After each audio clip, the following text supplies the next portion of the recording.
રાજકોટમાં નવજાત શિશુની અચાનક મૃત્યુના કેસમાં ચુકેચાર। રાજકોટમાં એક નવજાત શિશુના અચાનક મૃત્યુથી પરિવાર અને સમુદાયમાં શોકની લાગણી વ્યાપી ગઈ છે। શિશુના મૃત્યુની ઘટના આરોગ્ય વિભાગના અધિકારીઓને જાણ કરવામાં આવી છે, જેમણે તાત્કાલિક તપાસ શરૂ કરી છે। પ્રાથમિક માહિતી અનુસાર શિશુનું મૃત્યુ તેના જન્મના થોડા કલાકો બાદ થયું હતું।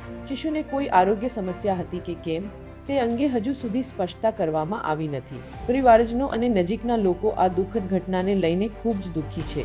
આ ઘટનાને લઈને આરોગ્ય વિભાગે શિશુના મૃતદેહનું પોસ્ટમોર્ટમ કરાવવાની કાર્યવાહી શરૂ કરી છે। આ તપાસમાં શિશુના મૃત્યુના કારણો જાણવા માટે તમામ જરૂરી પગલાં લેવામાં આવશે। આ ઘટનાને કારણે સ્થાનિક સમુદાયમાં ચિંતા વ્યાપી ગઈ છે અને લોકો આરોગ્ય સેવાઓની ગુણવત્તા અંગે પ્રશ્ન ઉઠાવી રહ્યા છે। આરોગ્ય વિભાગ દ્વારા વધુ માહિતી જાહેર કરવામાં આવશે।